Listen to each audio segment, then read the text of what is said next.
Hai hai hai, kembali lagi dengan Legi Jowo. Kali ini Legi Jowo sedang berada di Tegal guys, tepatnya di desa Kalisoka. Kebetulan kita lagi sowan di juru kunci utama Pangeran Purbaya guys, dengan Pak Nur Alim. Assalamualaikum Pak. Waalaikumsalam. Sehat Pak? Alhamdulillah sehat. Mohon maaf nih Pak, malam-malam ngerepotin ya Pak. Enggak apa-apa. Pak, buat pengetahuan kita semua Pak, saya ingin tahu sejarah dari Pangeran Purbaya Pak. Mohon maaf karena saya kan masih awam gitu Pak dalam hal kayak gini. Mohon diceritakan Pak secara singkat saja Pak untuk sejarahnya. Siap-siap. Nah, kalau berbicara, ya, saya memanggilnya berarti Mbah Pangeran Purbaya. Kalau bahasa sejarahnya dahulu, beliau memang dari Keraton Mataram. Beliau datang sampai ke Tegal memang karena mungkin hati nurani kepingin mengembara. Di samping itu juga atas pertujuan eyangnya datang mengembara sehingga sampai ke desa Kalisoka. Kebetulan karena beliau adalah anak seorang raja, beliau juga diberi ilmu keagamaan yang matang, mumpuni dalam bidang agama, sehingga beliau sambil berkelana sampai datang ke telatah wilayah Tegal menyiarkan agama Islam. Dan alhamdulillah sampai hari ini mungkin sebagian besar warga Kabupaten Tegal memeluk agama Islam. Sampai sekarang makamnya juga berada di desa Kalisoka, boleh dikatakan salah satu tokoh atau pendiri Kabupaten Tegal sampai saat ini dikenal seperti itu intinya, berarti singkatnya seperti itu. Kalau misalkan mau ditanyakan yang lain monggo lah, monggo, tidak apa-apa. Untuk peninggalan dari Pangeran Purbaya sendiri ada Pak? Biasanya kan kayak gitu, entah ada pusaka atau khasiat apa, dalam arti apa, ini sumur ini punya khasiat kayak gini, mungkin kan ada seperti itu ya Pak ya? Ya sama dengan yang lain juga betul apa ya yang disampaikan, artinya tinggalan bahasanya berarti situs ya, Iya kerennya betul. situs. Nah, Nggih. tinggalan-tinggalan yang masih sampai saat ini dipelihara, diantaranya itu ada namanya Tuk Sidandang. Di sana memang sampai saat ini juga masih mengalir, banyak orang-orang datang ke sana, bahasanya berarti mencari berkahnya. Terkadang setiap malam Jumat Kliwon datang ke Tuk Dandang mandi, bahkan di sana juga mungkin menurut kepercayaan banyak ke sana minta ya, apa yang menjadi hajatnya bisa dikabulkan, tergantung dari yang datang ke sana lah. Kemudian selain itu juga karena makamnya juga berada di Kalisoka, juga sampai hari ini banyak sekali para peziarah-peziarah yang datang ke sana. Terkadang juga sama karena mungkin sudah menjadi adat atau budaya ya datang ke sana, ada yang sengaja mencari jimat atau mencari keris atau mencari Pesugihan pesugihan Pak. juga, mungkin ada juga memang. Ada nggih Pak? Ya, macam-macam. Artinya para peziarah yang datang situ dari berbagai latar belakang, sehingga datang ke sana kondisi lagi pusing, datang ke sana ternyata cerita, pernah pengalaman saya datang sampai nangis, ternyata nangisnya nangis terlilit hutang, minta di istilahnya bagaimana supaya bisa bisa Ada bisa solusi nutup, kayak ada gitu. solusi. Nah, bahasa kami juga awam, ketika datang ke sana ya tetap ziarah dulu, perkara nanti ada solusi apa tetap ikhtiar, bukan berarti ziarah ke sana terus tahu-tahu nanti datang apa uang atau apa. Artinya tetap kita datang berziarah sesuai dengan agama dan keyakinannya, ketika kita sudah berdoa sesuai dengan kemampuan, mudah-mudahan diberi jalan. Dan itu kami pernah mengalami seperti itu, dan alhamdulillah barangkali setelahnya nemu solusi. Dan insya Allah kalau betul sungguh-sungguh usaha dengan penuh keyakinan, ya pasti ada solusi. Semua masalah yang kita hadapi, insya Allah selama kita yakin dan berusaha sungguh-sungguh, ya tetap ada solusi. Hanya saja terkadang kan aneh-aneh juga, minta ke situ, ada yang minta minta kekayaan, misalkan minta mengambil emas. Ini memang ada juga ya seperti itu, entah Oh iya dapat entah betul. enggak.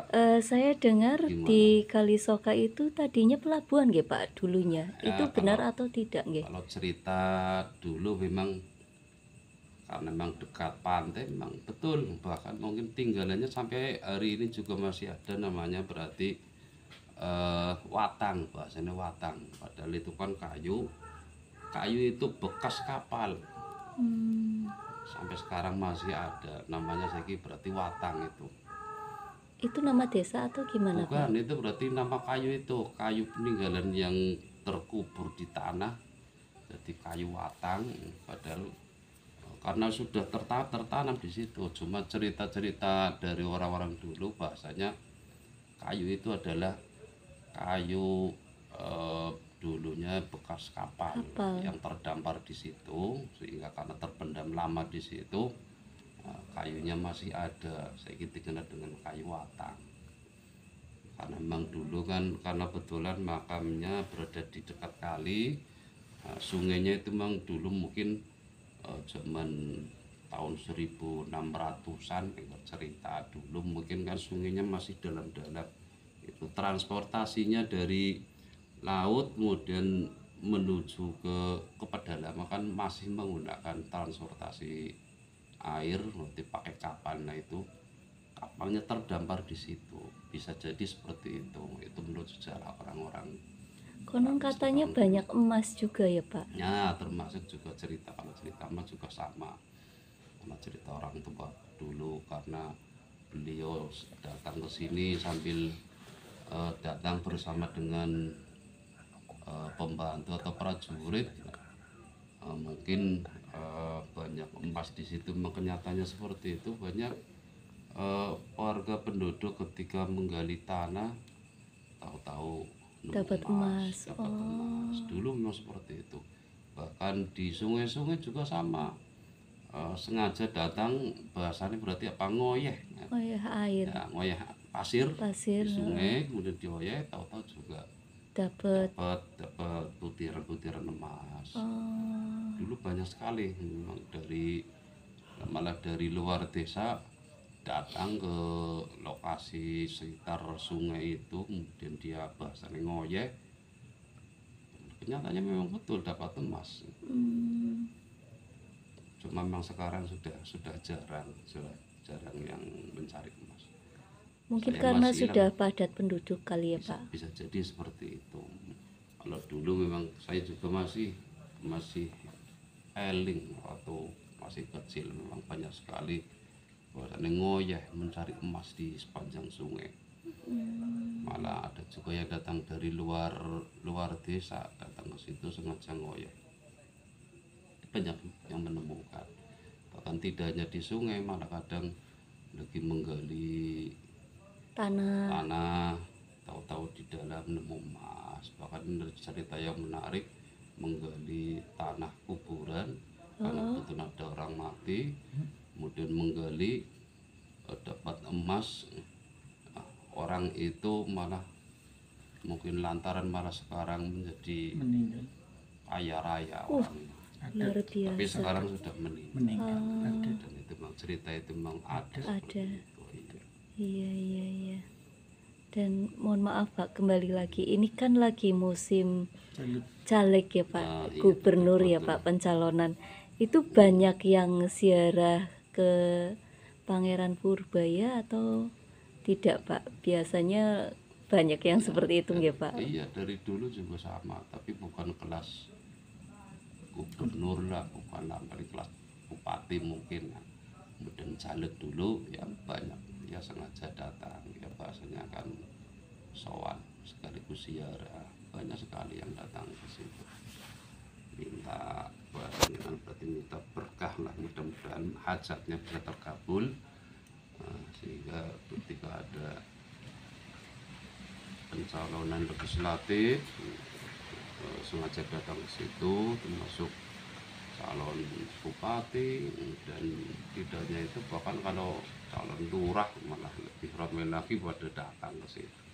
Ya semuanya berdoa, intinya kepengin menjadi apa yang menjadi hajatnya bisa terkabul lah, intinya itu macam-macam lah, tidak hanya itu.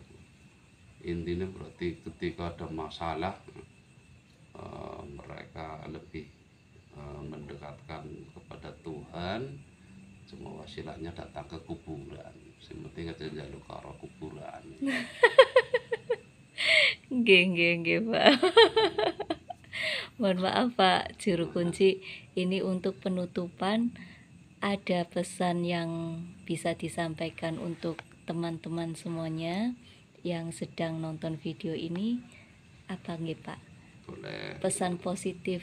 Pesan dari saya begini, karena Pangeran Purbaya itu adalah salah satu tokoh pendiri Kabupaten Tegal. Harapannya teman-teman yang belum tahu, terutama warga Kabupaten Tegal, silakan kalau pas sempat bisa berziarah mendatangi, karena Pangeran Purbaya itu merupakan salah satu tokoh, paling tidak kan kita datang berziarah mendoakan beliau selaku orang tua kita, para pendiri kita. Beliau adalah orang yang berjasa di telatah Kabupaten Tegal. Paling tidak biar tahu, tidak hanya ketika kita tahu cerita sejarah pendiri Kabupaten Tegal, paling tidak kan kita nanti juga tahu tempat-tempat situs peninggalan-peninggalan di sekitar, tidak hanya di lingkungan Pangeran Purbaya, bahkan kan bisa dihubungkan dengan hubungannya dengan di makam Ciptasari, di makam Ki Gede Seboyu, dan makam-makam yang lain, karena semua saling keterkaitan. Ketika kita mengenal orang tua dulu, jasa-jasa orang tua dulu, paling tidak dengan mengenal kita bisa mengambil hikmah, mengambil contoh. Mudah-mudahan kita selaku generasi sekarang, generasi penerus ya paling tidak mengambil yang positif atau akhlak-akhlak yang baiknya, semangat perjuangannya, kegigihannya, itu yang kita ambil. Orang tua dulu bagaimana usahanya untuk bisa memakmurkan Kabupaten Tegal, kita pun sama, kita ambil sisi-sisi positif beliau, perjuangan beliau, mental pejuang, pemberani, karena zaman itu juga Mbah Pangeran Purbaya dikenal dengan memiliki kesaktian, gampangane punya kesaktian sakti mandraguna, karena saat itu juga pada zamannya mungkin kan banyak ilmu-ilmu yang dimiliki mungkin masih kanuragan. Belum ada senjata pistol atau apa, karena zaman itu kan pakai senjata tajam, sehingga untuk menyaingi untuk menghadapi mereka-mereka yang berbuat tidak baik, paling tidak juga Mbah Pangeran Purbaya dibekali dengan ilmu-ilmu itu, sehingga banyak dulu para bahasa di Jawa yang sakti mandraguna, karena kesombongannya ketika berhadapan dengan Mbah Pangeran Purbaya akhirnya malah bisa mengikuti, tunduk, malah bisa meluk agama Islam sampai sekarang. Kayak misalkan itu di Mbah Sukawelang itu dulu seperti itu, sekarang malah jadi santrinya, ikut mensiarkan agama Islam karena beliau masuk agama Islam. Artinya pada saat itu jawara-jawara yang memang merasa sakti ketika berhadapan dengan Mbah Pangeran Purbaya semuanya malah tunduk. Justru ketika tunduknya itu malah dia menjadi tobat, menjadi membantu perkembangan Islam di wilayah Kabupaten Tegal. Mungkin itu sebagai penutup, mudah-mudahan apa yang saya sampaikan sedikit banyak bisa ada manfaatnya. Terima kasih. Terima kasih Pak Juru Kunci. Buat teman-teman semuanya, kalau mau ke Tegal bisa berziarah ya guys di Pangeran Purbaya, ketemu sama Pak Juru Kunci utama Pak Nur Alim. Terima kasih Pak Nur Alim Sama-sama. atas waktunya dan penjelasannya. Mudah-mudahan bisa diambil dari segi positifnya ya guys ya. Amin. Terima kasih Pak Nur. Sama-sama. Intinya kalau pesan dari saya, yuk kesombongan bisa menghancurkan semuanya ya guys. Jadi ya tetap andap asor lah, lembah manah rendah hati ya guys. Salam rahayu buat semuanya, sehat selalu.